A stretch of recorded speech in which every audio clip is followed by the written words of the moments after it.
Le débat africain, Alain Foucault. L'Organisation mondiale de la santé lui prédit le pire.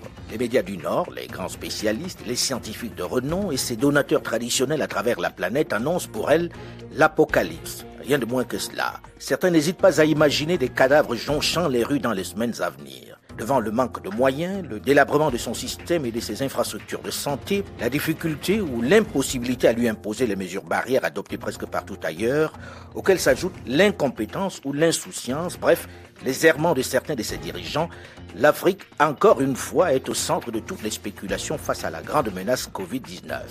Mais comment réagissent les concernés ? Comment s'organise-t-il face à cette menace qui fait des dizaines de milliers de morts à travers le monde ? Les solutions adoptées ailleurs sont-elles possibles ici ? Qu'en pensent les chercheurs africains qui, pour l'instant, ne sont pas vraiment audibles ? Que valent les nombreuses solutions, les remèdes miracles avec leur cortège de citron, de gingembre, d'ail, d'aloe vera qui fleurissent sur la toile et font traditionnellement rire les scientifiques du Nord ?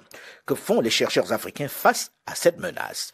Et si pour une fois on écoutait les solutions proposées par les Africains, aux Africains, sans mimétisme et sans complexe. Bonjour à tous et bienvenue dans le débat africain consacré aujourd'hui à la solution africaine contre le Covid-19. Avec plusieurs invités, tous au téléphone. D'abord, Dr Bertrand Sandjon, pharmacien, chercheur, ethnopharmacologue, co-encadreur des étudiants universitaires. Le Dr Bertrand Sandjon est le fondateur des laboratoires Phytorica, qui produit des médicaments. Il est en direct de Douala, la capitale économique camerounaise. Bonjour, Dr Bertrand Sandjon. Bonjour Alain, bonjour.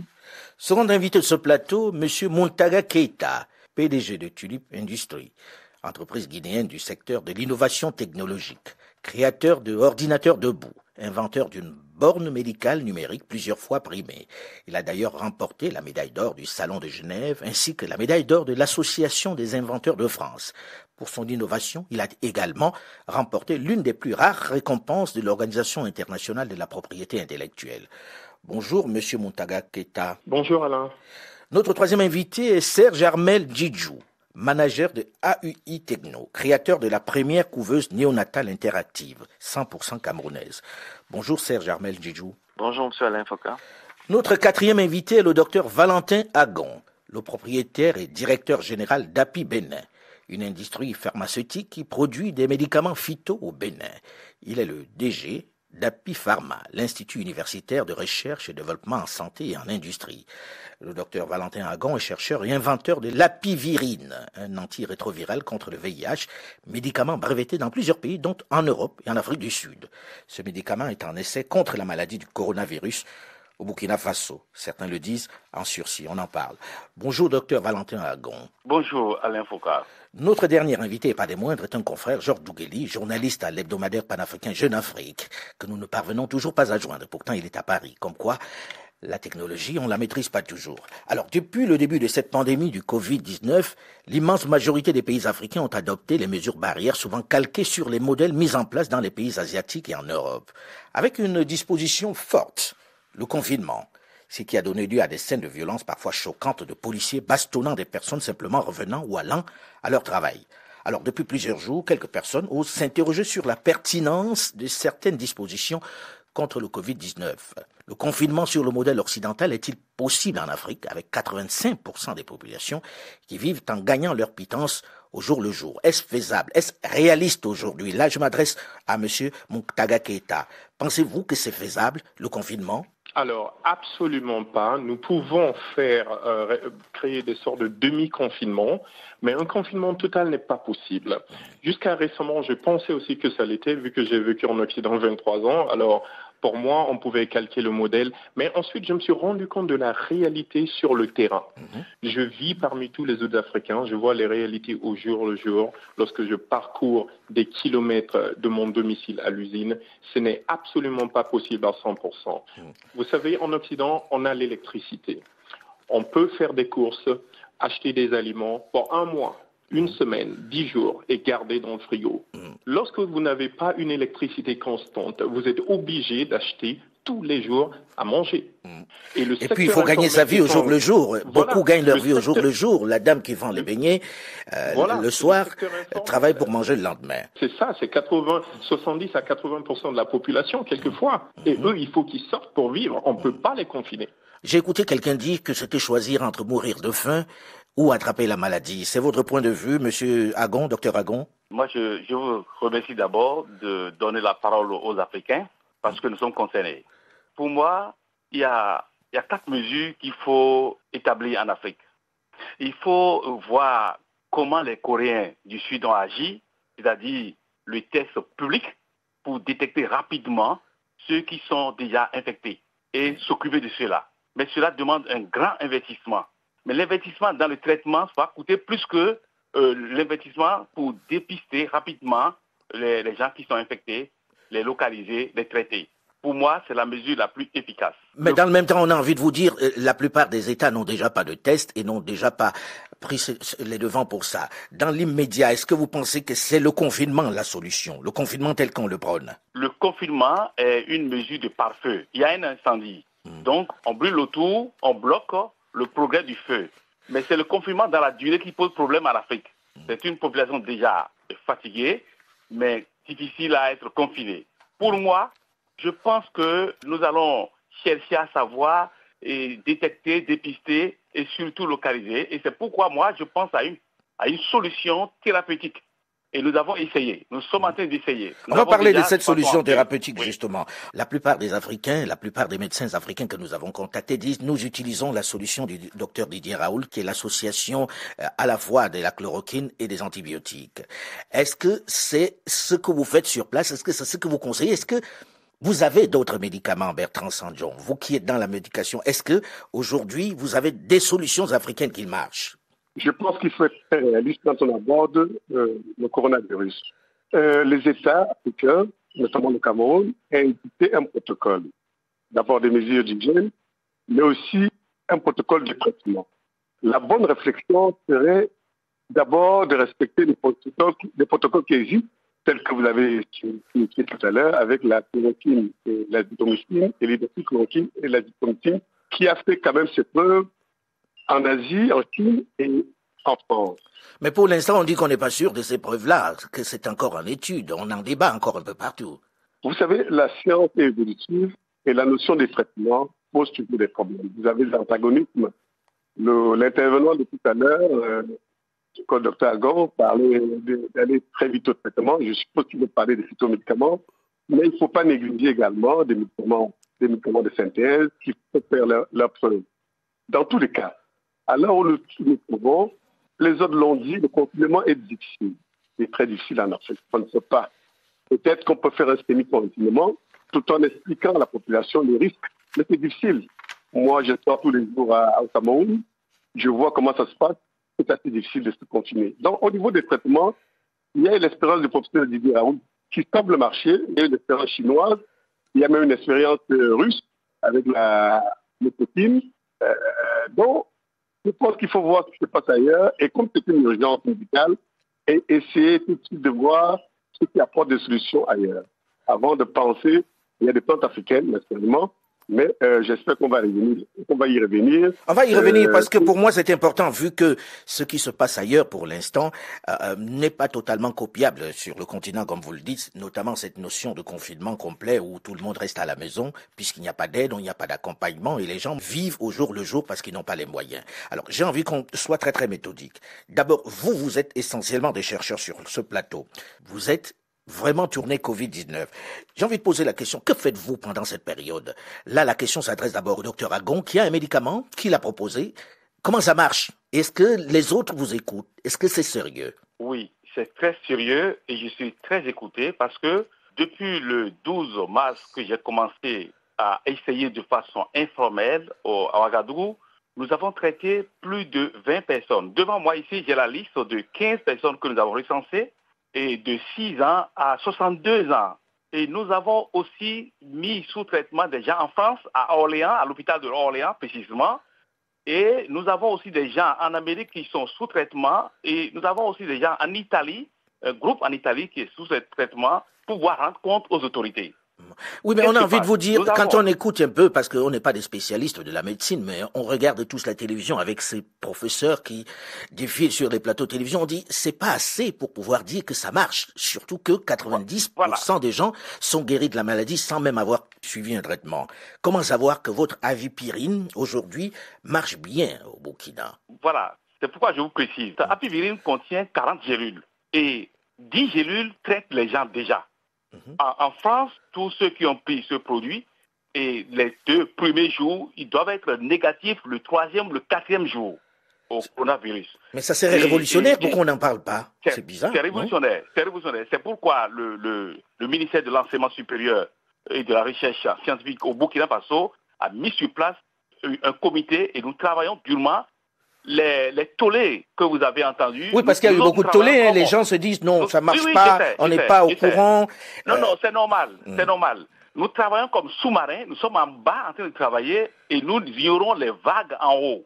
Au Bénin, hier, le ministre de la Recherche, avec tous les recteurs des universités publiques au Bénin, avec tous les chefs de service, le Conseil national des experts à la recherche m'ont reçu et on s'entend pour que le Bénin et répondre au coronavirus sur le territoire africain avec une solution africaine pour pouvoir sortir et juguler cette pandémie. C'est très beau ce que vous dites, mais comment on fait pour savoir que ça marche vraiment au-delà simplement de la vingtaine de personnes dont vous parlez et de ceux qui ont été traités en Afrique? C'est pourquoi Raoul était parti sur 24 personnes. Et nous, le professeur Didier Raoul, oui. Voilà, Didier Raoul.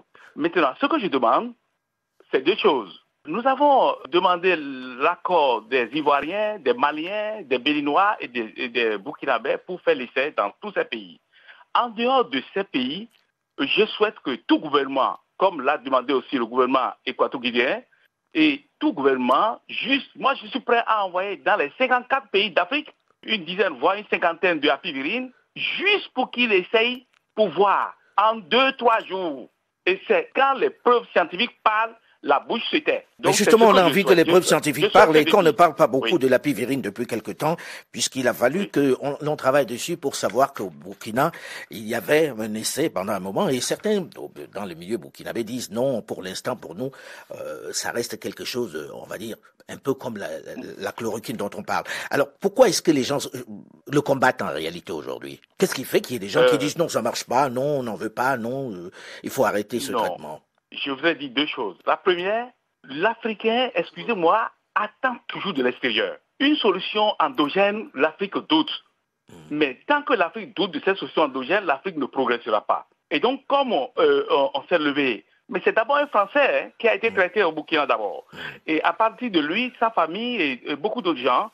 Et donc, les Africains doutent. Mais c'est pourquoi les preuves vont convaincre les Africains. Et deuxièmement, comme c'est leur frère, et on n'est jamais prophète chez soi. Voilà, donc c'est ça qui fait le doute. Surtout que ce médicament, quand même, a été breveté dans plusieurs pays pour le VIH. Depuis 20 ans, nous travaillons sur ça. Voilà, tout à fait. On va suivre l'évolution de ce produit-là, qui, on l'espère, sera le produit miracle. En tout cas, on croise les doigts, on va suivre ça de près.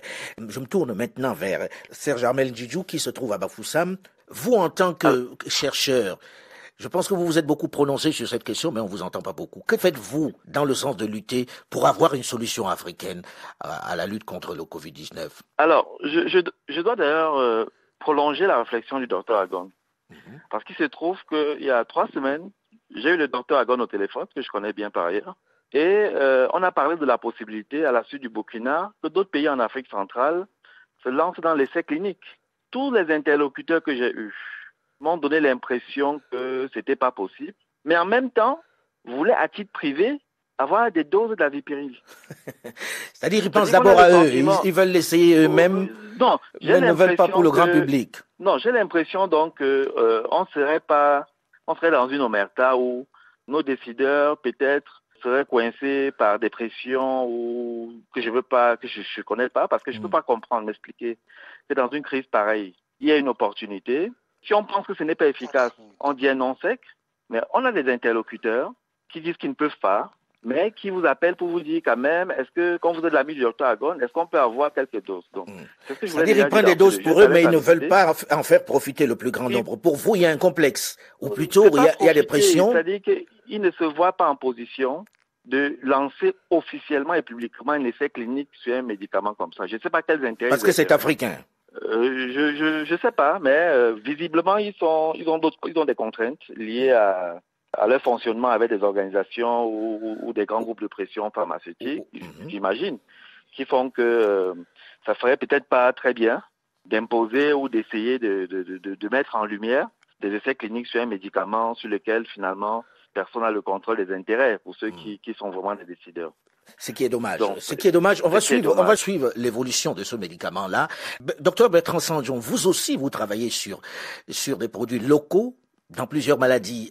Là, pour le Covid-19, est-ce que vous avez entrepris un travail, des recherches pour trouver un médicament, vous aussi? Non, disons qu'en gros, notre laboratoire, nous avons essayé, on n'a pas fait comme le docteur Agon, on a essayé de voir des plantes qui dérivant de structures proches de la chloroquine, comme le quinquina.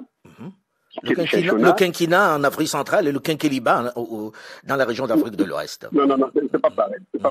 Le quinquiliba en Afrique de l'Ouest au Sénégal, c'est le combretum, ça n'a rien à voir avec le quinquina classique que nous connaissons, dont dérive la clinique qui s'appelle le chinchona. Donc le Cameroun a des arbres de chinchona au Cameroun. Donc, si on regarde la structure de la chloroquine, qui est une aminoquinoléine sur le plan chimique, alcaloïde, et quand on regarde la quinine, ce n'est pas très loin. Donc, on s'est amusé à faire une spécialité qui s'appelle malarique à partir de ça, et des plantes qui ont des visées respiratoires, ensuite des types respiratoires à base de dilopia. Alors, je reviens un peu sur l'apivirine. Le problème des essais cliniques des médicaments dans un état, en général, quand le produit arrive, le docteur Akon dit « passons à la clinique ». C'est très bien, mais on peut lui demander, je crois qu'il a un dossier de pharmaco, de toxico et de physiopathologie, je pense, mais c'est un minimum, même si ce n'est pas en mode occidental. Parce que pour qu'une plante puisse suivre ce parcours, il y a la botanique, il y a la chimie, le screening chimique, il y a le screening microbiologique, il y a la pharmaco, il y a la toxico, et on passe à la clinique. Alors, même si on ne fait pas comme en Europe, un état qui reçoit des comprimés et qui passe à la clinique, bon, comme on est en mode d'urgence, peut-être qu'on peut imaginer qu'apivirine, on n'a pas le temps de regarder, ou alors il y a un dossier, je suppose, s'il y a eu des brevets, il y a un dossier de pharmaco, de toxico. Il faut éviter l'attaque des organes, le rein, le foie et tout ce qu'on veut classiquement. C'est un peu ce qu'on reproche à la pharmacopée africaine. OK, mais on peut contourner. Donc, il y a une urgence, il y a apivirine, qui est antivirale, comme il le dit. On peut se poser des questions, ce qui n'est pas souhaitable, de faire avancer les choses, parce qu'on n'a plus le temps pour lutter contre le coronavirus à partir des plantes africaines. C'est vrai que l'Afrique détient beaucoup de plantes antivirales. Au Cameroun, il y en a pas mal. Il y en a beaucoup, des plantes antibactériennes, antivirales, antiparasitaires. Mais la formulation peut prendre du temps. Non, mais là, on est dans une situation d'urgence. Et cette situation d'urgence exige peut-être que l'on prenne des décisions assez rapidement. Avez-vous le sentiment, et là je me tourne vers Georges Dougueli qui nous a rejoint, avez-vous le sentiment que les Africains ont un peu plus de mal à se faire entendre de ce point de vue-là, lorsqu'ils ont des produits à proposer? Je pense que le continent africain a de manière globale un problème d'image, c'est-à-dire que nous projetons sur le reste du monde une espèce de négativité qui fait que tout ce qui vient de l'Afrique est souvent considéré comme n'étant pas conçu avec rigueur, méthode, et je pense que ça dessert aussi la communauté des chercheurs africains, parce qu'il y a pas mal de choses. Je pense un peu à ce qui s'est passé pour le VIH, où quelques chercheurs, dont je pense au professeur Anomango, et il y en a un autre au Gabon dont j'ai oublié le nom, qui ont conçu des produits, enfin ils ont annoncé qu'ils avaient trouvé une molécule qui était capable de détruire le VIH, mais à chaque fois ça a toujours été contesté. On les trouve un peu comme des chercheurs de seconde zone, c'est-à-dire on se dit ils ne sont pas équipés, ils n'ont pas les moyens, ils peuvent peut-être pas trouver les solutions. On arrive malheureusement à la fin de la première partie de ce magazine. On se retrouve juste après une nouvelle édition du journal du RFI pour évoquer ces solutions africaines de lutte contre le Covid-19. Restez à l'écoute et on se retrouve très vite.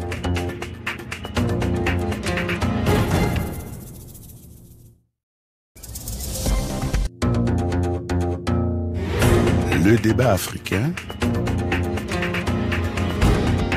Alain Foucault. Distanciation sociale, masque obligatoire, lavage des mains régulier, confinement. Voilà les nouvelles règles de vie visiblement efficaces imposées par la lutte contre le coronavirus un peu partout sur la planète. Ces mesures, très souvent accompagnées par des aides de l'État, sont-elles applicables de la même façon en Afrique ?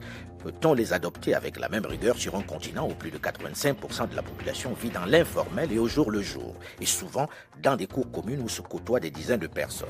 Pendant que les autres débattent de l'efficacité de la chloroquine associée à l'azithromycine, que proposent les nombreux chercheurs africains au moment où l'OMS et les associations humanitaires prédisent le pire pour l'Afrique?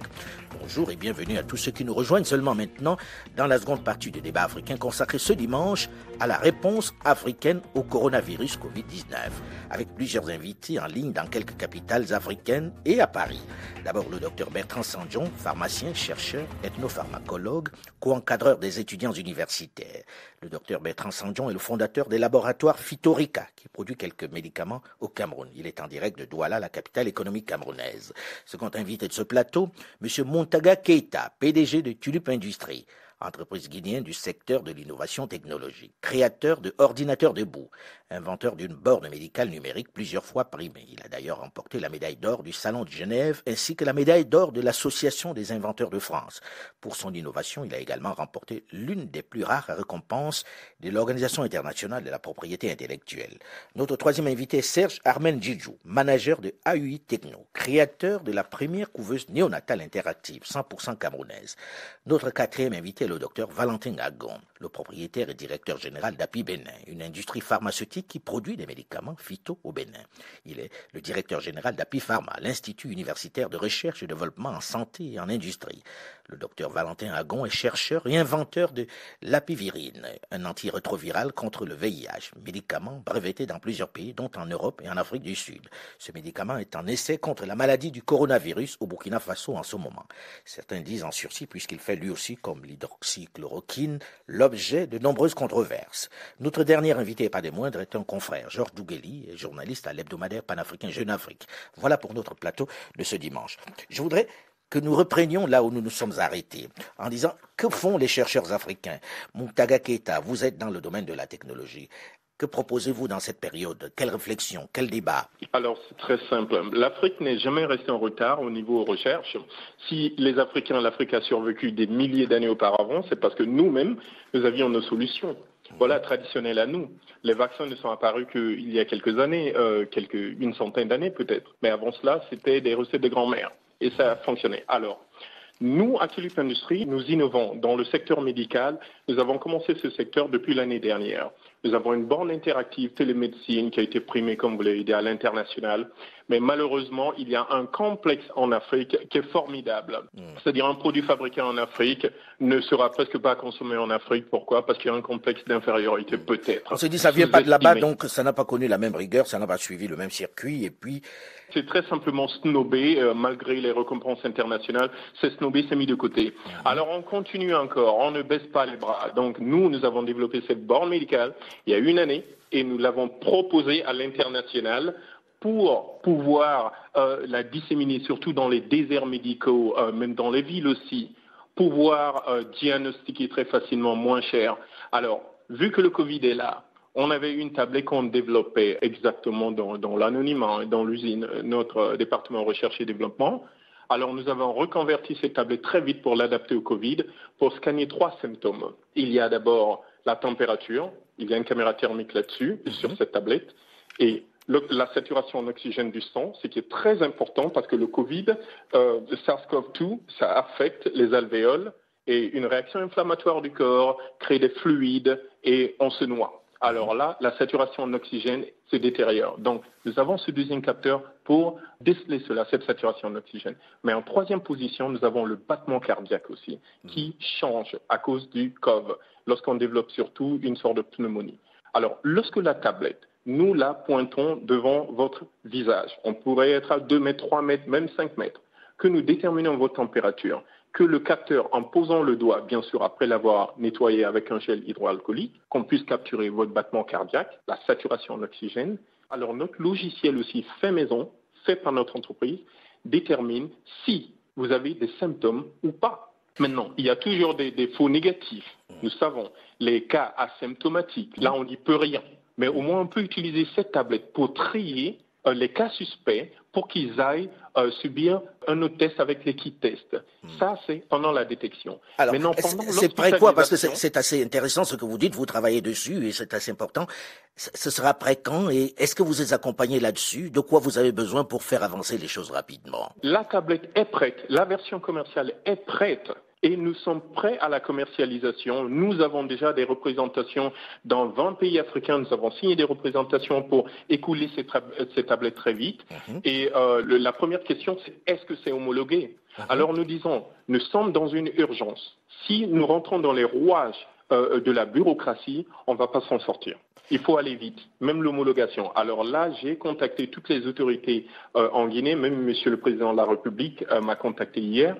Eh bien, l'agence ici qui s'occupe des homologations, surtout des médicaments, se charge en ce moment d'assister pour aller très vite.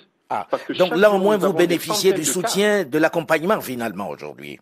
Là, nous n'avons pas un accompagnement direct. Ce que nous avons, c'est des bonnes volontés plutôt. Là, comme l'agence qui est chargée de l'homologation, des personnes par-ci, par-là. Mais jusqu'à présent, le tout n'est pas coordonné. Alors, ce que nous souhaitons, c'est qu'il y ait une coordination au niveau national, au niveau sous-régional et africain. Alors, comment ça s'appelle cette invention et à qui il faut s'adresser immédiatement pour qu'on vous accompagne? C'est la CEDEAO, c'est qui?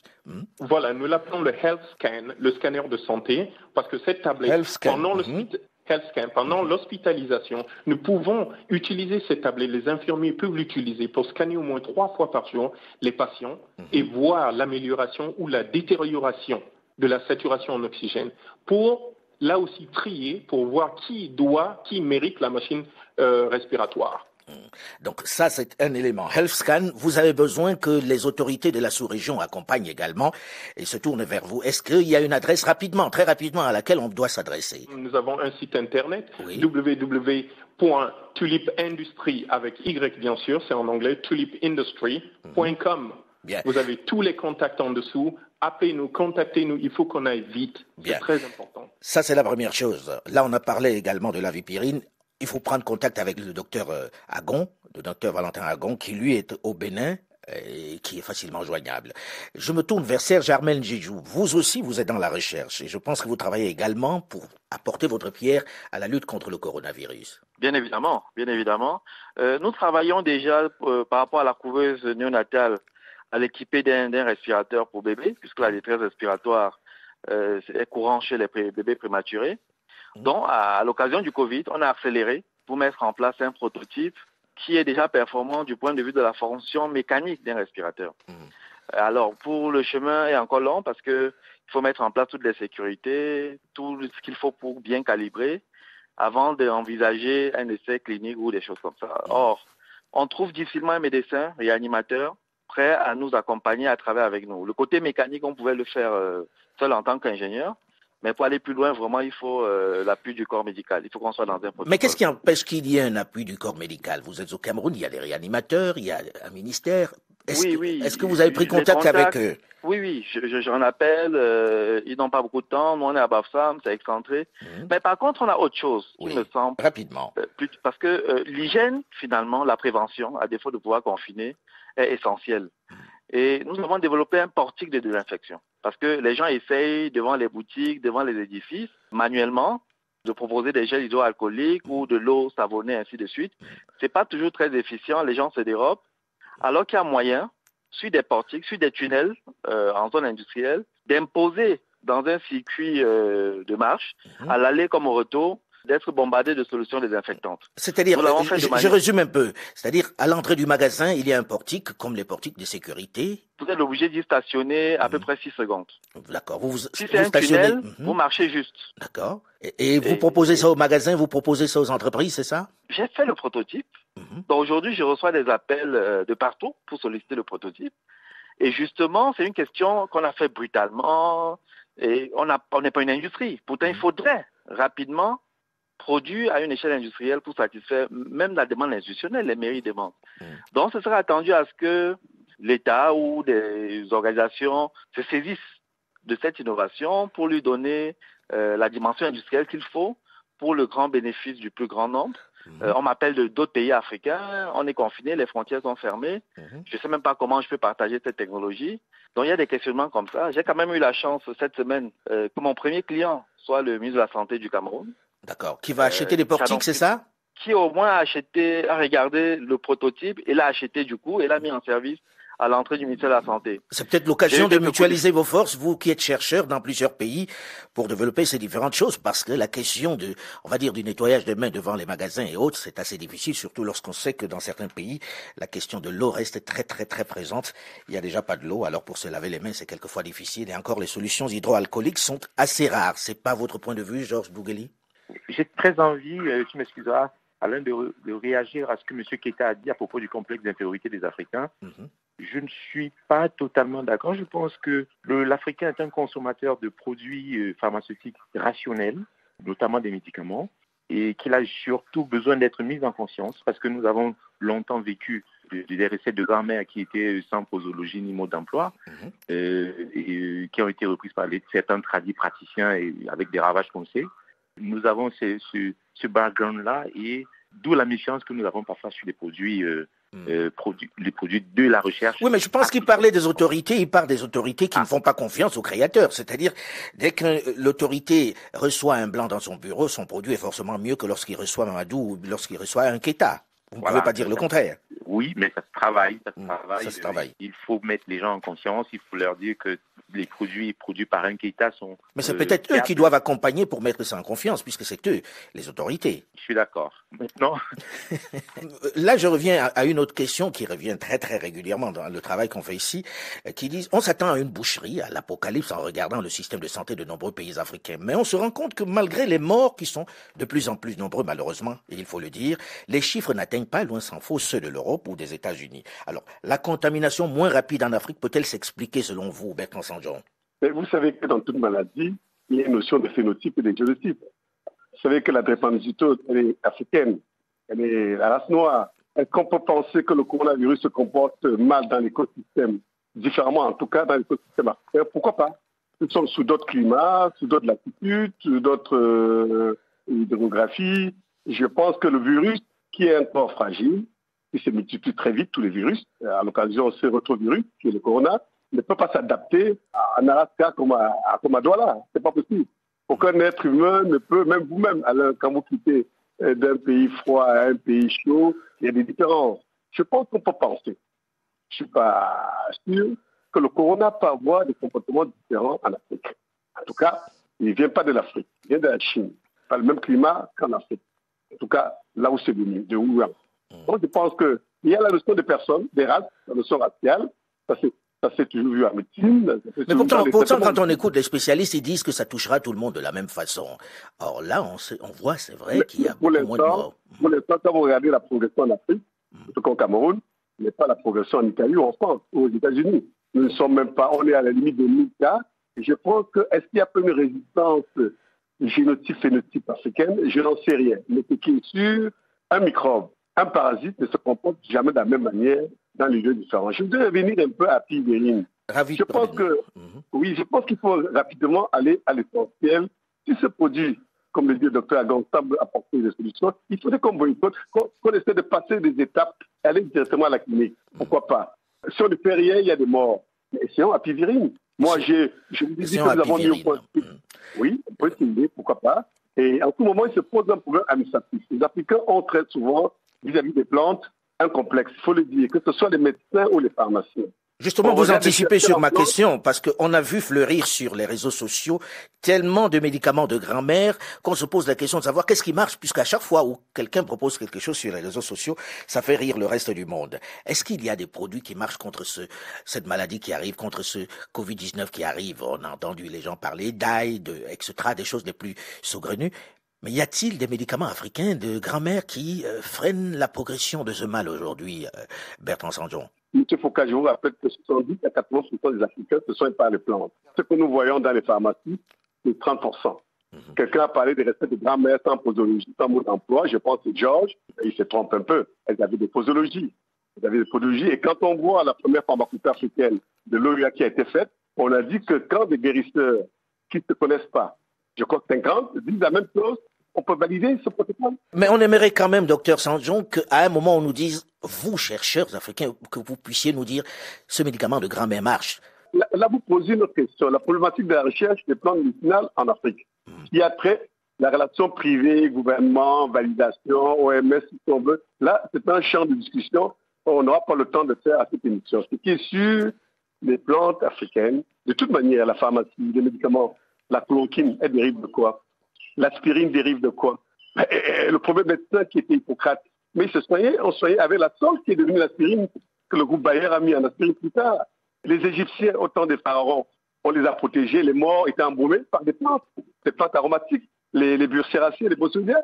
Oui, mais on vous fait le reproche, je me fais l'avocat du diable, hein. On vous fait le reproche de dire, voilà, tout ça, ça existe, vous l'avez à portée de main, on a Covid-19 et on vous entend pas. Que proposez-vous de votre côté? Pourquoi est-ce qu'on est obligé d'attendre que les autres le fassent pour que nous l'adoptions? C'est une urgence médicale. Il y a certains produits comme la pivérine qui peuvent aller. On propose aussi une urgence de protocole. Alors, les plantes antivirales, il y en a. Il y a dans tous les pays africains. Il y a des travaux qui sont il y en a. Mais maintenant, est-ce qu'il y a des gens qui ont mis dans une forme galénique comme la pivérine? Très peu. Les gens très peu. Alors, je vais reposer ma question cette fois-ci au docteur Agon. Comment expliquer que la maladie, elle est là, hein, en Afrique, on ne va pas nier qu'elle ne soit pas là, elle tue beaucoup de monde et il faut faire très attention, mais comment expliquer qu'il n'y ait pas les mêmes proportions de victimes qu'au Nord ou en Asie? Mais comme l'a dit le doyen, chaque virus se comporte d'une manière ou d'une autre. Mais ce qui m'intéresse, M. Foucault, Alain Foucault, c'est la réponse que je possède avec mon équipe au Bénin. Et c'est pourquoi je voudrais lancer un défi à tous les présidents en Afrique. Je suis disponible à envoyer à partir de demain diapivérine à tous les États. Juste pour observer pendant une semaine l'effet de diapivérine sur 10 malades. On espère qu'ils vont le faire parce qu'on sait qu'ils nous écoutent. Oui, on va voir les résultats la semaine prochaine.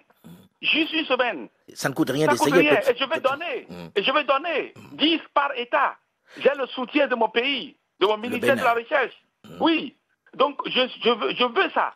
Bien. Quand les preuves parlent, la bouche se tait. Je dis, c'est criminel et déloyal pour moi de ne pas réagir, de ne pas apporter la solution et qu'il y a une évidence médicale depuis 20 ans. Donc, je voudrais que nous, Africains, que nous réfléchissions comme moi. Et Cheikh Anta Diop, la recherche n'est pas blanche. Elle n'est pas japonaise. Elle n'est pas chinoise, elle est humaine. Et nous pouvons résoudre notre problème par nous-mêmes et pour nous-mêmes. Et c'est pourquoi, à Pivérine, je voudrais donner 10 par État africain. Et une semaine après, on conclut. Bien, tout le monde a entendu et je promets que nous allons refaire une émission avec vous, chercheurs, avec les chercheurs africains pour entendre aussi leur son de cloche, pour écouter ce qu'ils proposent en même temps parce que pour l'instant, on les entend pas beaucoup. Et certains évitent de parler parce que, disent-ils, ils ont peur des gouvernements sur place qui les prennent souvent pour des charlatans ou qui ne veulent pas qu'on mette au grand jour leur manque. Je voudrais néanmoins terminer ce programme aujourd'hui, une fois n'est pas coutume, en invitant certains confrères européens, certains journalistes français à un peu plus d'humilité, un peu de modestie. Ils s'imposent en cette circonstance inédite. Il est tout à fait incongru lorsque l'on voit les errements, les interrogations, les loupés des dirigeants occidentaux face à cette pandémie, d'entendre certains ironiser sur les chiffres anormalement bas rendus publics par les pouvoirs publics en Afrique et de mentionner au passage la vétusté de l'état civil sur le continent et le nombre de travailleurs au noir. Pardon, dans l'informel, je reprends ainsi la formule censée être drôle d'un confrère sur une grande radio parisienne qui empêche qu'on ait des chiffres crédibles. Chers confrères, pour l'instant, les chiffres les plus importants, les plus élevés des victimes sont au nord. On en meurt, c'est vrai, en Afrique, mais pas dans les mêmes proportions. Le jour où il y en aura beaucoup, si malheureusement ça devait arriver, nous saurons compter nos morts. Chez nous, on fait des deuils suffisamment vivants pour savoir mesurer la gravité de la situation. On souhaite que l'Afrique soit épargnée ce coup-ci. J'espère que vous partagez aussi ce vœu et que vous n'avez pas besoin de vous consoler avec un chiffre plus tragique ailleurs. Je n'en doute pas un seul instant. Le débat africain s'est terminé pour aujourd'hui. Merci, monsieur, d'avoir accepté d'y participer. Delphine Michaud, Olivier Raoul et Alain Foucault, nous vous donnons quant à nos rendez-vous la semaine prochaine, même heure, même fréquence. Dans un instant, une nouvelle édition du journal sur Radio France Internationale. À très vite.